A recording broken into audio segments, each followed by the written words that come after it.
Really nice to have everyone. Okay, we are now recording.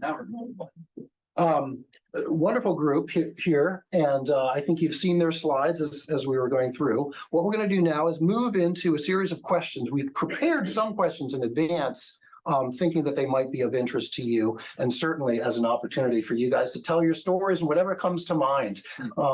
Feel free to be informal or tell jokes or educate us as you're moved to do so. And then afterwards, we'll open it up to everyone, and you can ask any questions or follow-up remarks that you might have.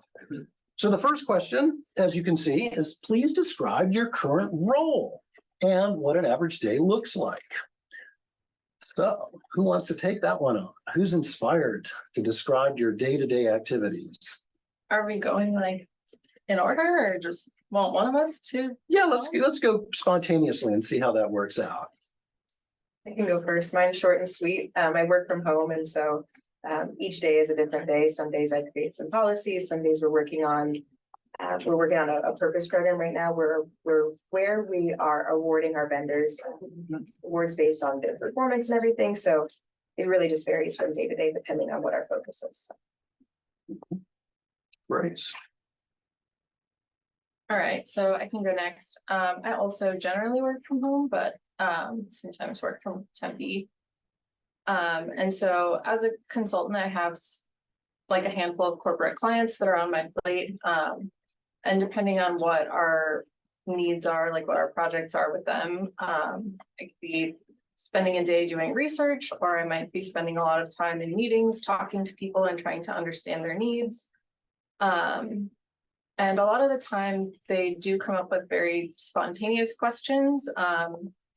And so going down some of those research rabbit holes to try to find solutions or answer their questions or explain why they might want to go in a different direction is something that I enjoy, but also something that happens fairly regularly. Okay, Jason, then Paul could round us off. Yeah, sure. So like previous two, I also typically work from home, although with some of our in-person programming that we are trying to run in the state, I will be shifting to more of a hybrid role. Day-to-day is a lot of networking, honestly, reaching out to community leaders, reaching out to political leaders, business leaders all across the state, and essentially just trying to get their gauge on where they think their personal networks are in terms of trust in our democratic processes. If they're a group that, say, is kind of focused on, oh, we want to get out the vote, or we want to register voters, we want to make sure that we can kind of connect them to the right resources, get them statewide so that everybody can participate in our democratic process. All right, so I have kind of a hybrid position. I mostly work from home, but since I manage tree plantings and events, I obviously have to be there in person to do those events. But for example, like today, I did a site visit with a cohort that just went through a class with the Nature Conservancy, the Urban Heat Leadership Academy, and they are working on, they got a grant after completing that course. So they want to do like some green infrastructure, create some rainwater harvesting tied together with some trees in their community, in their neighborhood. So I did a site visit, kind of scoped out the area. So it's a lot of that, a lot of site visits, a lot of meetings, emails, of course, outreach, similar to Jason. Yeah, and then just like a lot of planning and logistics coordination with various stakeholders. For example, we have 2 tree plantings with Isaac School District next month. And so it's a lot of that coordination back and forth, and then working with the city of Mesa, for example, on a transportation, education, tree planting sort of event. So it's a lot of that like project management sort of work. Great. Thank you, everyone. Let's go to our next question. How did you secure this job? And let's start with Jason and just move to the across stage right. So in theme with kind of my day-to-day at my job, a lot of, honestly, how I secured this position was kind of networking. I was very lucky at my junior year for an internship that was required for my dual degree in public policy. to be partnered with a professor down at the School of Public Affairs, Dr. Tom Riley, who ultimately got me connected with several people both in the state and his home state of Nevada. Upon graduation, he actually kind of recommended me, sent me the application link to this position, thought it would be a pretty good fit, and ultimately after the interview process, I was lucky to get it. And I'll just add to that, that I was in a hotel in New Mexico when I had to talk to a former congressman to recommend Jason as an excellent choice. So I went for sort of the quantity approach. I did apply to over 100 jobs, kind of in my spring semester of my master's program. And ultimately it did come down to networking. So the faculty advisor for one of the student organizations that I participated in happened to know the CEO of the company that I work for now. And after I had applied and had my first interview, I mentioned to her that I had applied, and she reached out and sort of like put in a good word for me. And here we are. So I did in that process, without having secured this job, I did turn down several jobs after interviewing that I thought were not a good fit for me. And that felt very risky. But at the same time, I had a very good idea of what I wanted. And so I decided to go with the risk, and it worked out. So that's where we are. Honest answer, LinkedIn.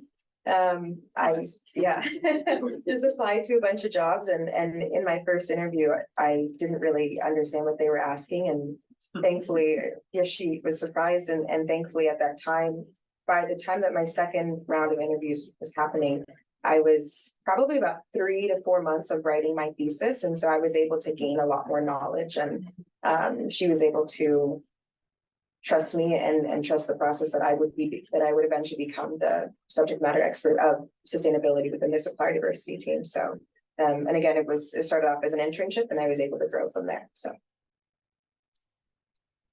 Yeah, mine was kind of in a way LinkedIn as well, although a bit of networking and internships and such as well. So my last year of grad school, I was a GIS analyst, which is like mapping geographic information systems. So I worked here with a department called University City Exchange, which is working on a program called Rio Reimagined. And my boss, this wasn't necessarily like a part of my job, but she asked, hey, would you like to volunteer and go help with planting some trees? And then also prior to the day of the event, go help dig some holes because they need help. And, you don't have to, but you can.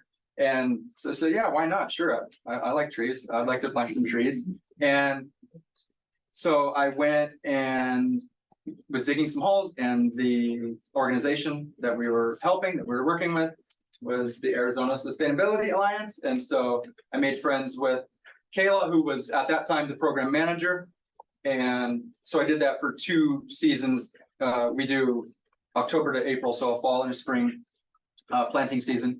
And yeah, just would volunteer at different events that they had, whether it was, their sustainability celebration, whatever. Fast forward like a year, I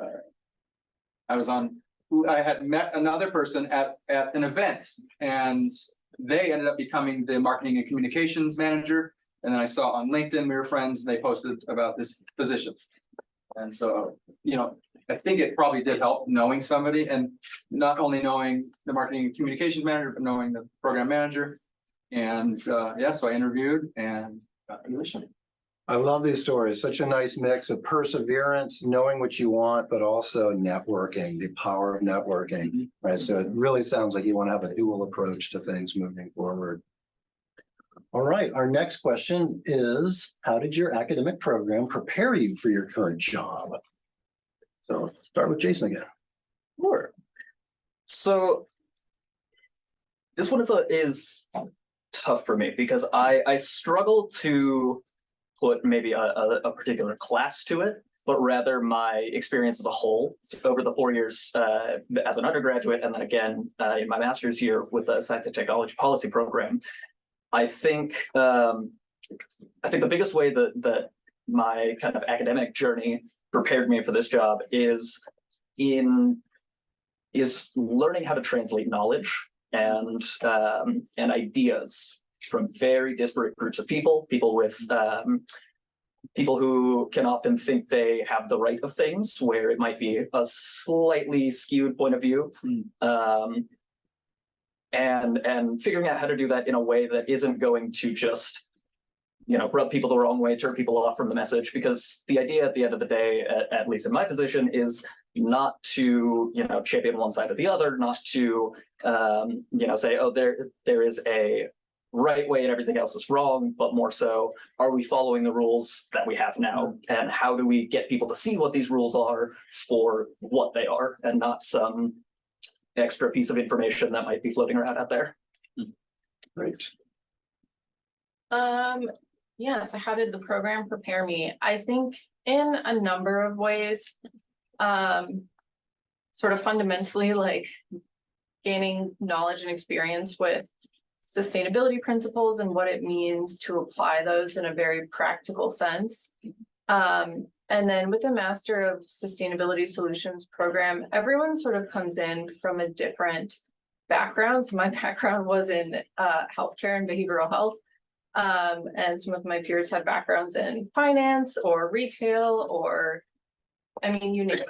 And sort of learning how to cooperate and collaborate and really understand just the wide range of experiences that can all really add something to the picture, I think was really helpful. And given that the sustainability professionals that I coordinate with at like the client companies that I work with, sustainability wasn't a degree we're coming up. So all of these sort of like chief sustainability officers don't have that background, and they have all of these different backgrounds like my peers did, right, in finance or marketing or wherever. And I think that really helped me understand where they're coming from and communicate effectively with them. And so I think those are some of the biggest things that I gained from the program. I would say that my experience was similar to Jason's, where I had intentionally minored in business because I felt that businesses had the largest impact upon sustainability, and that I would need to learn how to speak their language while following my passion. And so I think that honestly, that it was a culmination of all my experiences of my internships and minors and classes and my thesis, my honors, and then additional honors classes, that it all of your experiences just help you just, you're able to, like I kind of mentioned before, that you're able to be the subject matter expert, that you're passionate about what you're doing and able to just really drive it home while understanding the environment that you're in. So Yeah, I think they nailed it already. Now, I think a big part of it is being able to, absorb and understand and translate, explain, what the knowledge that we've gained. And communication is key. In a lot of these positions, you're either dealing with the public or you're dealing with different partners, whether it's businesses, other nonprofits. You need to be able to communicate, whether that's through email or in person, like being professional. And I think even just like being able to write well, you don't think that might be useful, but like even just like crafting a good email or whatever that's professional, that's having to, especially sometimes you're going back and forth with somebody, you're trying to figure something out. So that collaboration, coordination is really key. Like Debbie was talking about, we worked in teams, and one thing that I think that I learned is just, especially, well, both programs, because I got my bachelor's here and master's, but just being like reliable, showing up, being available. If that's, there's like a phrase like in sports, like the best ability is availability. So like being present, showing up, and just like doing your work, and being reliable will take you a long time for sure. It's good to hear. Yeah, it sounds like each of our panelists have experienced an environment in which there was a lot of knowledge intensity, but there was also a demand or a need to translate across different disciplinary and different people think in different ways, even if they think in a very specialized manner. And that skill being interdisciplinary has now translated into more of a cross-sectoral experience. All right, our next question is, what is your favorite or most rewarding part of the work you're doing now? And let's start with Paul. Okay. So because we do work in a lot of schools, parks as well. So, you have a big impact in communities and with students. And that's for me, we want to make sure that an event goes well, that our volunteers have fun, have a good experience, right? But to me, ultimately, it's about like when you're planting a tree, it's not necessarily like it. I think the students, yeah, they might get a little benefit from it as far as like having, greening a space, but the real value or benefit is going to come in like 5, 10, 15, 20 years, right? So just seeing kids, sometimes they'll come out and they'll help us plant, seeing the excitement. Sometimes a lot of these are primarily we focus in marginalized, underserved communities that have sometimes no trees. They might have a few or none. So they get really excited about this, to be able to actually get their hands in the ground and plant a tree. I enjoy the education aspect, the teaching, the sharing of the knowledge. And just helping others, like improving people's quality of life. I think probably it's the favorite part of my job is most definitely my team. And it was kind of like a culture shock being a part of my team where it was a business, it's a large corporation, and then I'm under supplier diversity. I'm not even under sustainability. So I had to learn all of that terminology. And typically the way, I don't know how far everybody is in their studies, but typically that supplier diversity or the social component of sustainability is a pillar of it. But now I'm having to almost relearn and rethink that it's all collective. It's all almost a circle rather than like a tree. But my boss is just wonderful. She's so passionate about supplier diversity and the impact that it makes on minority communities, whether racial minority, gender, all of it. It's really a great experience. And I think having that passion, she always says procurement with a purpose or procurement with a passion, and that the business that we're doing and the money that we're investing into these communities and into these businesses really makes a difference. And so that's able to translate into sustainability, and she trusts me in the work that I do. So overall, a really positive environment. I think the most rewarding part of my job is when like I'm working with a client or I'm working with some stakeholder and I'm able to effectively communicate why sustainability is important for business in a way that results in them taking action or making a change. That is why I decided to focus on corporate sustainability. As you mentioned earlier, I do think that with a lot of these multinational corporations, even small changes can have a pretty big impact. And so I find that to be very satisfying and very rewarding. Yeah, so I think for me, the most satisfying part is being able to just work on this mission of strengthening American democracy. I came into ASU as a freshman, kind of knowing that the political world is where I wanted to be, and knowing that kind of policy work, but community work, being able to actually meet face to face with people and get into communities of all sorts of backgrounds to be able to kind of spread that message, right? I take great pride, honestly, in kind of the work that the Carter Center has been able to do so far. And am excited to have the opportunity to learn from people who have a very, very good track record of the same kind of work overseas. These are exciting stories, and I'm just impressed with the spread we have. We go from politics to corporations to communities, right? And so it really, it can be overwhelming to think about all of your options, right? That's one of the things we might want to get into a little bit. But the good news is that there's some really fundamental skills, concepts, and requirements, missions, and issues, right? That you can plug these things in anywhere as long as you learn the language and you're passionate about where you are. At least you're competent. You feel competent in where you are. Okay, let's move on to our next question. What are some future trends in your job sector that students should be aware of? Gabriella, why don't we start with you and do another free for all? Sure.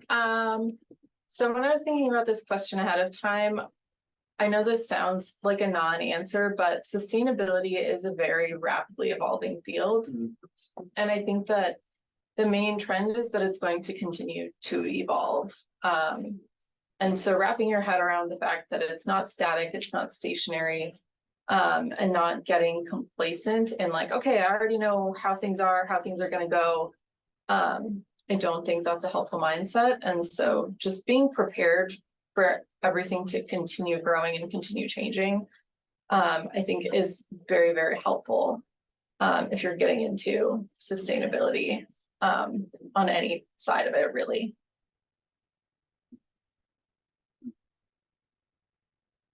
I would say, I guess somewhat similar to yours, but at least in the corporate world that it is a growing need that corporations realize that it is affecting their businesses, whether or not they have CSR or sustainability as a part of their values. And I would just say making yourself invaluable. They know that they need you. They know that they need sustainability professionals, and going into it knowing everything that you do, which, like she mentioned, really isn't everything. You're going to keep running and keep growing, but also that you're continuously learning. I'm not going to repeat what you said, but No, yeah, I agree. Yeah. So yeah, I think I echo that. I think that there's a lot of growth, huge growth in this field, even just within the last 10, 15 years. We were talking earlier, and I was one of the first graduates in the first school of sustainability in the country, right? Mm-hmm. So, as Gabby mentioned, sure, there are other sustainability professionals out there that have been doing this for a little while, but they're learning on the job, or they're coming from engineering or these other areas where they don't necessarily have the sustainability background as far as learning fundamentals of sustainability, like what is it, how do we solve problems, and how do you identify and analyze all these problems, things like this. So there are tons of jobs, and it's only going to increase. And pretty much most every major city has some kind of sustainability department, coordinator, manager. Most corporations have at least something. And then in particular tied to my job in the nonprofit urban forestry world, the changing climate is huge. We just went through, we were breaking records in July, breaking every record, hottest July on record. 2020 as well was really bad. And for me as an urban forester, just driving around, you see all these dead or dying trees, right? And these are trees that are either native, or if they're not native, they're desert adapted, they're drought tolerant, low water use. And even just driving over here, I saw a lot of dead trees. So there's already talk within conferences and within urban forestry about, can these trees even survive here anymore, right? Are we going to have to, and even some of the native trees struggle too at times. So that's something that we have to consider for sure in urban forestry.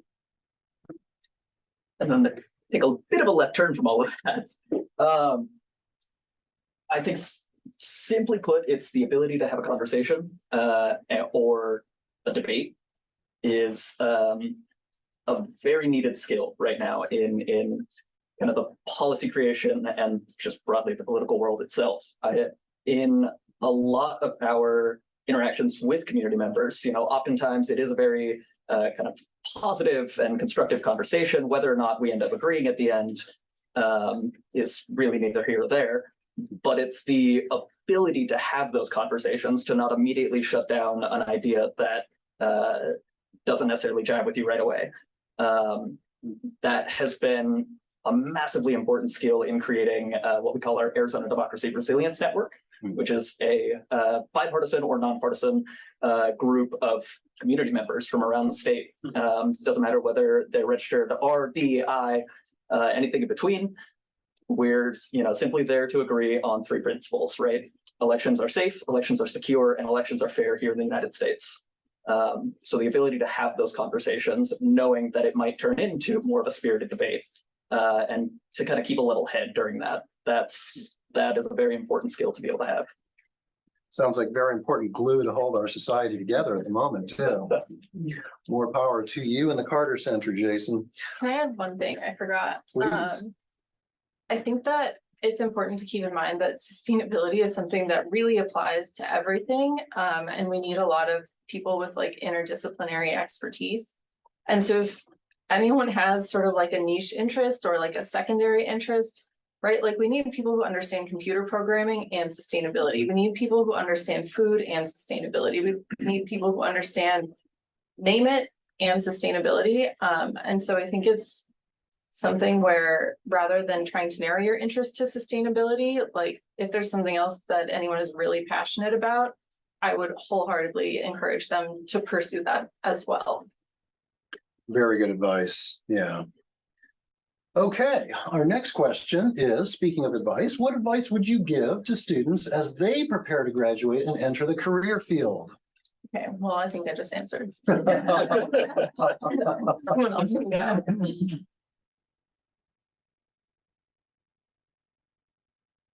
I can go. So something we talked about, definitely volunteer, network like crazy. When we were in grad school, Gabby was a part of an organization called Net Impact, right? And so we would have happy hours, right, that we would go to. So there would be students from, there would be business students there, and then there would be sustainability students there. And you just meet up, you hang out, you talk. I would say try new things, try different things, take classes that you might not necessarily know about or be interested in, or just even I had experience where my advisors would just say, well, what about this class or whatever, and then I discovered, oh wow, I really like urban planning. And then I got a minor in urban planning and then a master's in urban planning. I knew nothing about it. Yeah, just seek out any kind of whatever it is, educational opportunities, work opportunities.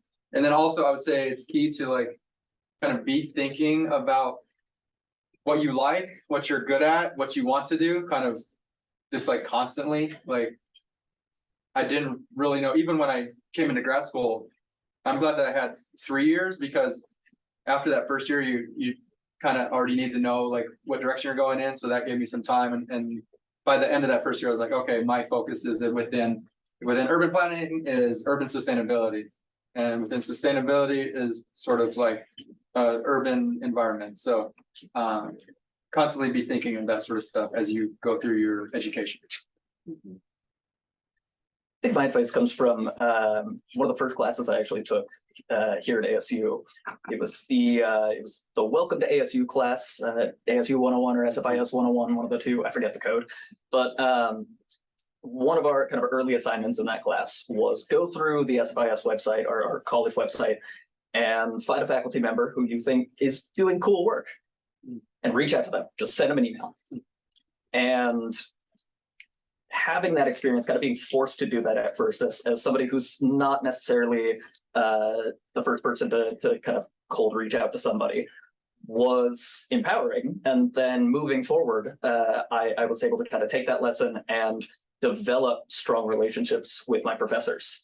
So as I took other classes in the future, it was, oh, what are you doing? How are you, what is your actual focus outside of the classroom? What projects do you have going on? How can I get involved with that? Crafting those relationships with your professors is really, really powerful.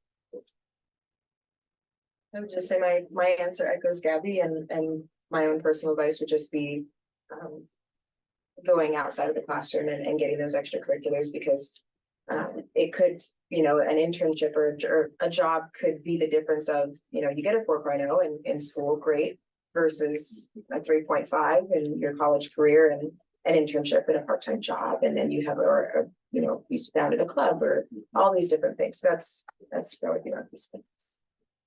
Great.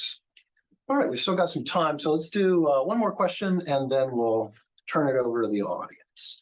So do you guys have any professors or classes from your program you'd like to recommend? Of course, you just did a few.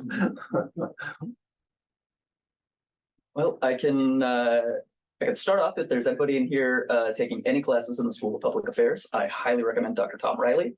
However, bringing it much closer to home here, honestly, Eric, your classes are fantastic. And if anybody in this room gets a chance to learn from this man, do it. Those classes are incredible. A quick story. Myself and two of my classmates, this was, I believe, our junior year. We're conducting a class project on essentially trying to define and explain a new social innovation. And as part of that project, we really wanted to study the online movement QAnon and kind of how their disinformation has evolved into much more of a social phenomenon than just people spouting nonsense on the internet. We got to the point where essentially it was just a lack of funding that stopped us from ultimately making a trip out to one of their events and conducting research, conducting interviews. But I don't think any of that would have been possible. I wouldn't have even thought to carry that beyond the class and beyond just this final project without Eric's kind of support here. Yeah, I think we had a conversation with the Dallas police chief about what these guys are going to do when they show up. Yes, yeah, there was a lot of conversation about, hey, have a safety plan, make sure that you have a place to get out to, and if you need to leave early, like have something set up for that. It was a process. Yeah, I think along those lines, I don't know if that's the class that maybe Darshan taught the year before. But in general, I would say to get some kind of practical applied course under your belt. In my case, I took a class from SFIS, which is not something that I think a lot of the sustainability students did at the time. And it was related to like government and policy. And I had already had some thoughts that I didn't really want to go the government or policy route. And that class definitely solidified my decision that I did not want to go that direction. But I learned a lot, and I feel very comfortable in my decision to not pursue that sort of career path for myself. And I developed really strong ties and connections to my peers and to some of my professors. And I think just applied courses and things that you might already know that you don't want to do, I think it's important to still expose yourself to it just to have the perspective. Because even if you don't ultimately end up going that direction, I think it can still help you have well-rounded opinions and well-rounded solutions and well-rounded approaches to whatever you're doing, to have perspectives that maybe are not your favorite or your preferred method of tackling things. My recommended teacher would be Professor Tatro, Colin Tatro. It was actually my junior year of high school, and I was just kind of being like everybody else. I wanted to be a doctor because it made you a lot of money. And then Professor Tatro, he came into my environmental science class and was just so passionate about the environment and one component of his life really resonated with me because my dad's an immigrant from Haiti, and he had a nonprofit that supported women in Haiti of recycling sugarcane into charcoal, a whole bunch of really cool stuff. And so his passion, my teacher's passion, is what inspired me to become a part of it. And he became my mentor along the way of my senior year of high school, throughout college, and everything about him was just great. And he was super lively, which really kept your attention. So he was a good speaker. Yeah. So that would be my professor. Yeah, I don't know if I have one, or I have many, like, Yeah. I don't want to tell you, like, there's too many classes and professors. Mhm. Like, if you want to know, just email me or whatever, and Yeah, I'll give you a list exactly. of professors in classes, both undergrad and grad level, right? But kind of echoing what's been said already is like, so one of my last semesters, I needed an urban planning course, and it was just sort of to fulfill a requirement, right? It was international development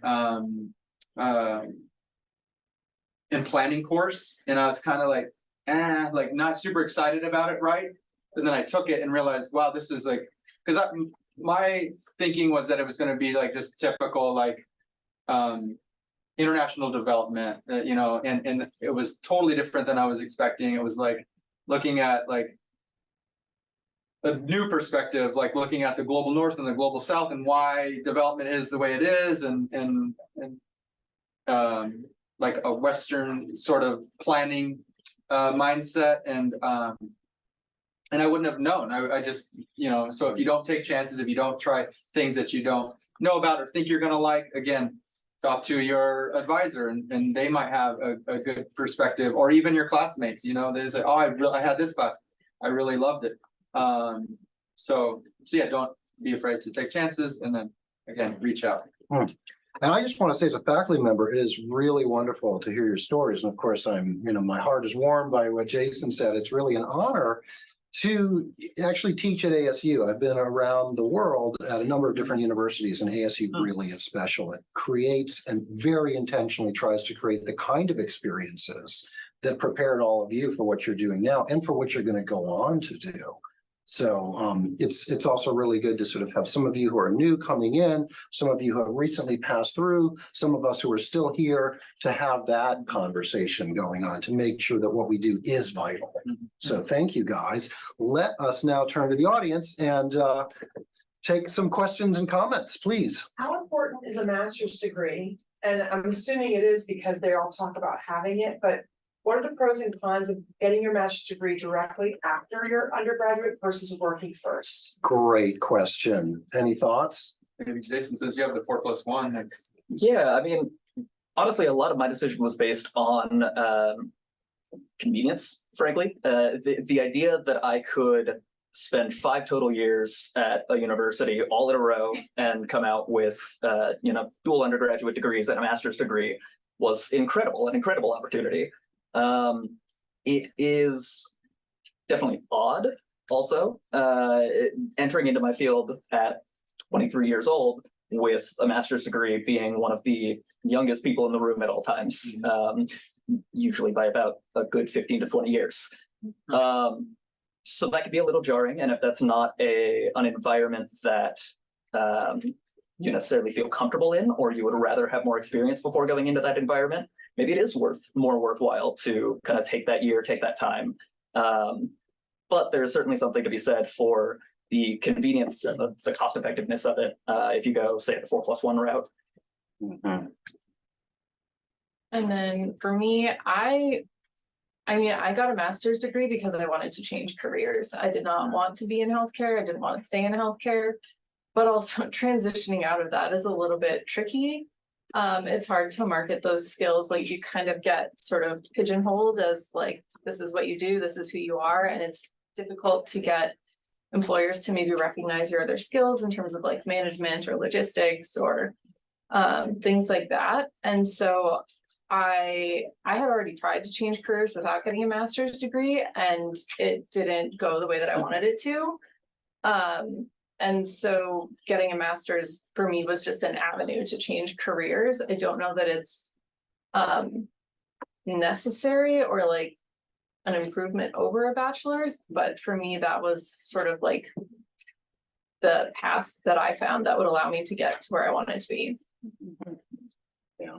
Yeah, it really sounds like there's a lot to think about, right? But ultimately, don't forget to think that you are the equation too, and it's partly a question of where you're at. What are your goals? How do you feel about your skills and where you want to be? And that's always true moving through your education and your profession, whatever you end up doing, is really taking yourself seriously and thinking about what your values are at the moment and how that helps inform your decision making. Should we go to another question? Yes. I just wonder, were any of your employers, do they offer any incentives or pay for your masters? It's expensive. Mine does. Nice. Yeah. And then, as a worker in, like, whether it's government or nonprofit, after, I think it's 10 years, loans forgiven, so that sort of thing, which I do have a lot of student loan debt at the moment. But for me, it was like making an investment in myself, and this is something that I need to progress and to move on within, because like I love sustainability. This is what I'm gonna do like for the rest of my life. So I might as well just like, I wasn't getting the jobs. I wasn't getting past the first interview.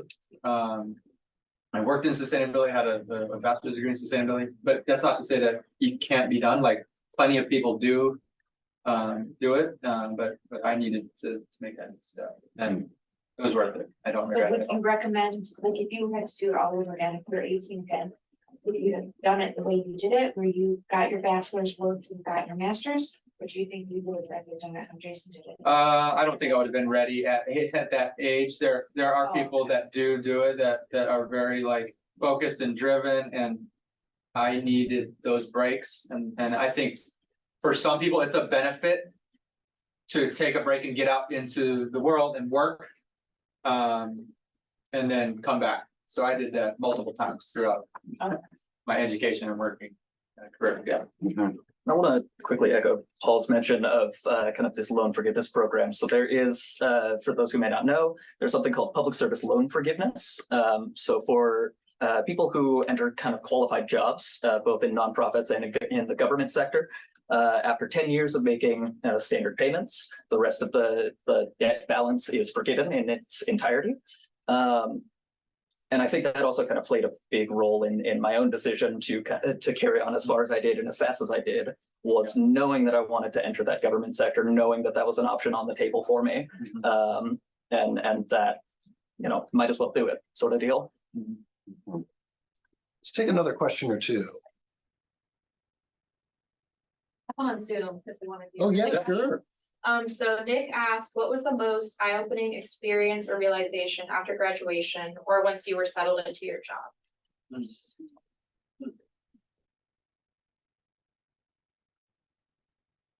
I would say the change of dynamic that I had spent kindergarten to college, being the student, and now they were expecting me to be the teacher.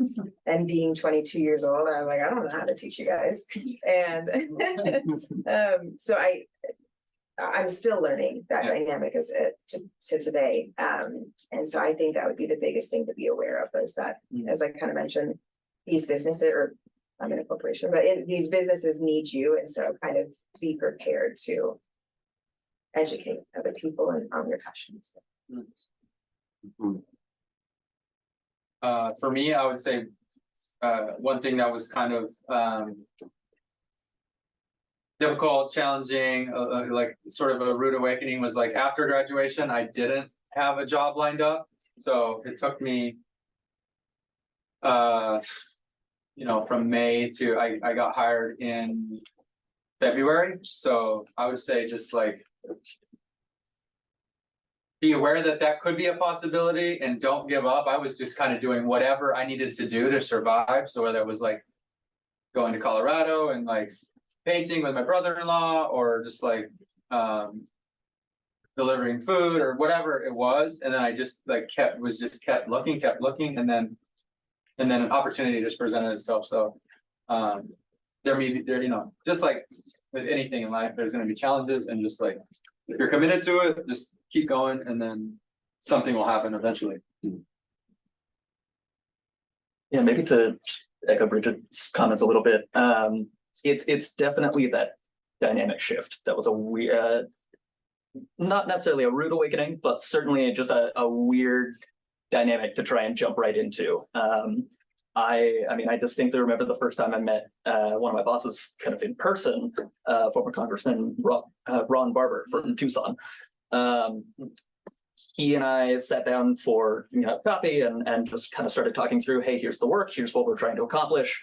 And sitting in that meeting and being asked, hey, what is it that we can do? You are the subject matter expert in kind of reaching our younger audience here, because clearly the rest of us have not done that so far. His words, not mine. But that idea that I'm jumping in and not a student anymore, but actively a subject matter expert in their eyes, and trying to kind of find my footing with that and go, okay, how do I take that in stride? How do I take that with confidence and not try and slip back into that, oh, I'm a student, I'm just learning from you guys mentality? I think for me, I just came from a very different environment, and then because I went into my master's program knowing that I wanted to change careers, I tried to do everything. I had an internship with SRP, and I worked at the Walton Sustainability, whatever, and I worked nights at the psych hospital, and I was in 2 student organizations, and I did an extra capstone project, and I got a paper published. And so getting a job, that lack of adrenaline, because before that I was responsible for children. And so not having that, I was always like, okay, where's the fire? What, this feels wrong to me. I feel like there should be more happening. And my boss several times had to be like, no, you're fine. Okay. You're doing what you're supposed to be doing. That's all there is. Stop. So that was, for me, that was a big shift. But that's what I was looking for. So it just took a while to get used to. Well, I think we're at time. So I do want to remind you that all of our recent graduate alumni panelists have agreed to be contacted. So I think we've got contact information available either directly or indirectly if you do want to follow up. I think they'd be happy to answer your questions. But we'd really like to thank you for coming, and also invite you to give a warm hand of appreciation to our panelists.